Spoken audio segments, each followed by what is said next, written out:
మొదటి తారీఖు వస్తే ప్రజల సేవలో అందరూ ఉండాలని పేరు కూడా ప్రజాసేవలో అనే పేరు పెట్టి 7 గంటలకు మీ తలుపు తట్టి మీకు డబ్బులు ఇచ్చే కార్యక్రమాన్ని ఏర్పాటు చేశాను. కలెక్టర్ దగ్గర నుంచి మంత్రి దగ్గర నుంచి కింది స్థాయిలో ఉండే అధికార యంత్రాంగం రాజకీయ ప్రతినిధులు అందరూ కూడా మీ దగ్గరికి రావాలి, మీ దర్శనం చేసుకోవాలి.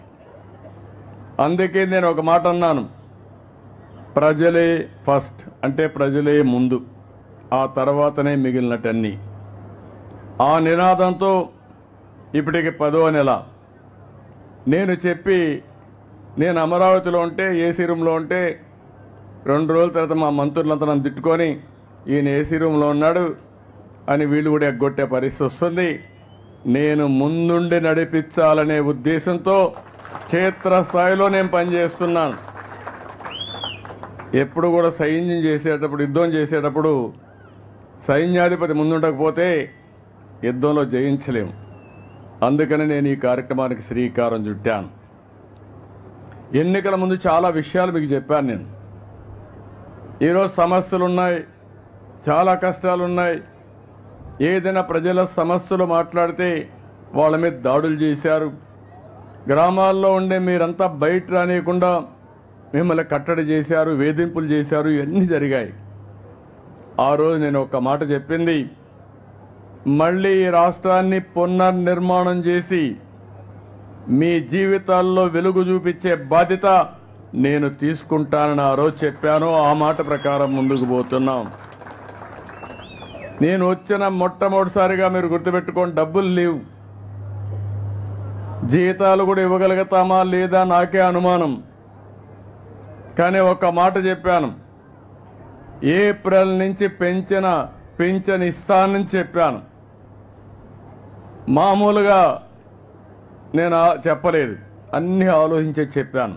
మీరు కష్టాల్లో ఉన్నారు, నాకు ఎన్ని ఇబ్బందులున్నా పర్వాలేదు, ముందు మీకు న్యాయం చేయాలని ఆ రోజు నేను చెప్పాను. అందుకనే మీరు ఒకసారి చూస్తే ఈ పింఛన్ అనేది కూడా అందరూ ఆలోచించుకోవాలి. వచ్చిన 63 లక్షల మందికి పింఛన్లు వస్తున్నాయి. మీరు ఒక్కసారి ఆలోచించుకోవాల్సిన అవసరం ఉంది. వేరే రాష్ట్రాల్లో ఇస్తున్నారా, ఇస్తే ఎంత ఇస్తున్నారు అని మీరందరూ గుర్తుపెట్టుకోవాల్సిన అవసరం ఉంది. పింఛన్ ప్రారంభించింది ఎన్టీ రామారావు గారు 35 రూపాయలు, దాంతో ప్రారంభమైంది. నేను వస్తానే దాన్ని 70 చేశాను. ఆ తర్వాత మళ్ళీ ముఖ్యమంత్రి అయిన తర్వాత 2014లో 200 రూపాయలు ఒకేసారి 5 రెట్లు 1000 రూపాయలు చేశాను. మళ్ళీ 1000 రూపాయలు 2000 రూపాయలు చేశాను.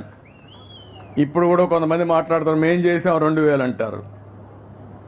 మీరు చేసింది 2000 కాదు, 2000 నుంచి 5 సంవత్సరాల్లో 250 ఇచ్చి 5 ఏళ్ళు ఇచ్చారు మీరు. నేను వస్తానే ఏప్రిల్ నుంచే పెంచిన పింఛన్లు 3000 నుంచి 4000 రూపాయలు మీకు చేశాం. ఒక కుటుంబాలు నేను చూశాను, ఇప్పుడే 2 కుటుంబాల దగ్గరికి వెళ్ళాను. ఆ 2 కుటుంబాలు కూడా ఈయన ఎల్లావుల వెంకటేశ్వరరావు, ఆడబిడ్డ పెళ్లి చేశాడు, ఎవరో కాదు భార్య తమ్ముడో. పెళ్లి చేసి పిల్లలు పుట్టిన తర్వాత ఒక అమ్మాయి మానసికంగా సమస్య వచ్చింది. ఇంకొక అమ్మాయి పుట్టిన తర్వాత వదిలేసి వెళ్ళిపోయాడు. ఎక్కడ పోయాడో తెలియదు. ఆయన దారి ఆయన చూసుకున్నాడు. ఆ తండ్రి కుటుంబ బాధ్యత తీసుకున్నాడు, ఈయన తీసుకున్నాడు. ఇప్పుడు ఆ అమ్మాయిని చూసుకోవాలి, వీళ్ళు కూలి పని చేసుకోవాలి, మళ్ళీ వీళ్ళు జీవనోపాధి కలపాలి. అందుకే నేను ఆలోచించింది, ఒకప్పుడు 5 రూపాయలు ఇచ్చేవాడిని దివ్యాంగులకి, అది 3000 చేశాను, మళ్ళా పెంచలేదు. నేను వస్తానే అది 6000 రూపాయలు చేశాను అందరికీ. ఇలాంటి పిల్లలకి, మతి స్థిమితం లేని పిల్లలకి, నడవలేని మంచానికే పరిమితమైన వ్యక్తులకి 15,000 రూపాయలు చేశానంటే అది మానవత. ఒకేసారి 5 రెట్లు పెంచాను. ఇప్పుడు ఆ కుటుంబం ఆ డబ్బులతో జీవించే పరిస్థితికి వచ్చారు. ఇవి ఇంకో పక్క మీరు చూస్తే, ఒక పక్క 4,000 ఇచ్చాను, దివ్యాంగులకు 6,000 ఇచ్చాం. కొంతమంది డయాలిసిస్ చేసుకోవడం, కిడ్నీ సమస్యలు రావడం, కొంతమంది చాలా ఇబ్బందుల్లో లెప్రసీ పేషెంట్లు ఉండడం, ఇవన్నీ వచ్చాయి. వాళ్ళందరికీ 10,000 రూపాయలు ఇచ్చాను. ఇవన్నీ ఇచ్చి ఈ రాష్ట్రంలో మీరు ఒకసారి చూస్తే దగ్గర దగ్గర 2.5 కుటుంబాలకు ఒక వ్యక్తికి పింఛను ఇస్తున్నాం. 1,50,00,000 కుటుంబాలుంటే 64 లక్షల పింఛన్లు ఇస్తున్నామంటే ఆవరేజ్న 2.5 కుటుంబాలకు ఒక పింఛన్ ఇచ్చిన ఘనత తెలుగుదేశం ప్రభుత్వాన్ని చెప్పి కూడా ఎన్డీఏ ప్రభుత్వాన్ని. అది కూడా మీరు ఒకసారి చూస్తే మీ ఆదాయానికంటే సమానంగా ఒకసారి ఎక్కువ ఆదాయం వచ్చే పరిస్థితి వచ్చింది. 4,000 అంటే 12 × 4 48,000. మీ ఎకరా సేద్యం చేసి ఎంత వస్తుందో ఆలోచించండి. సంవత్సరం మొత్తం కూలి చేసినంత రాదు. అలాంటిది నేను ఆలోచించింది పేదవాళ్ళకు అండగా ఉండాలనే ఉద్దేశంతో ఈ కార్యక్రమానికి శ్రీకారం చుట్టాం. ఈ ఒక్క కార్యక్రమంలో 33,100 కోట్ల రూపాయలు ఖర్చు అవుతుంది. భారతదేశంలో ఎక్కడా లేదు. ఒకప్పుడు బటన్ నొక్కారన్నారు, మీ బటన్లన్నీ నా పింఛన్తో సమానం అని చెప్పి మరొక్కసారి మీకు అందరికీ తెలియజేస్తున్నా. ఇంకో పక్కన మీరు ఒకసారి చూస్తే నెలకు 2,722 కోట్ల రూపాయలు మీ ఇంట్లోకి వస్తుంది నెల నెల అన్ని గ్రామాల్లో. కొంతమంది పింఛన్ తీసుకోవడానికి బయట పోతారు, ఏదో కూలి పనులకో బంధువుల ఇంటికి వెళ్ళిపోతారు. వాళ్ళు మళ్ళీ నెల నెలా పింఛన్ కోసం రావాలి.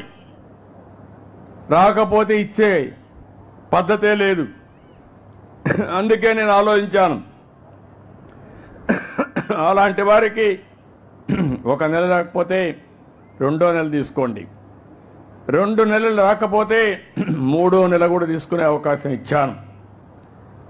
ఈరోజు మీరు చూసినప్పుడు దగ్గర దగ్గర 2 నెలలు తీసుకున్న వాళ్ళు 93,324 మంది ఉన్నారు.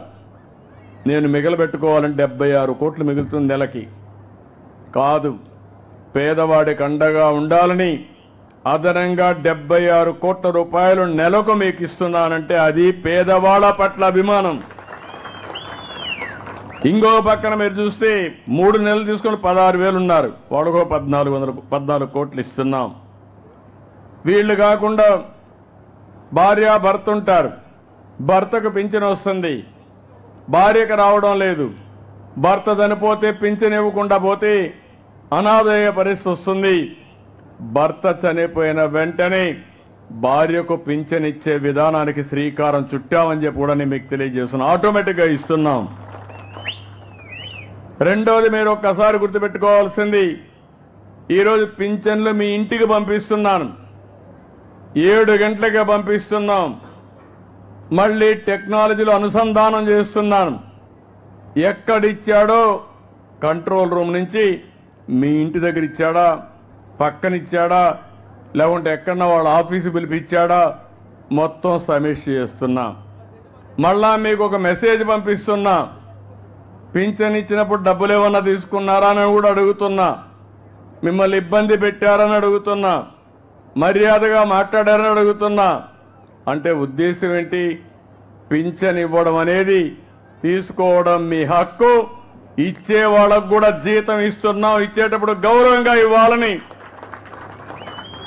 ఎప్పటికప్పుడు పర్యవేక్షిస్తున్నాం.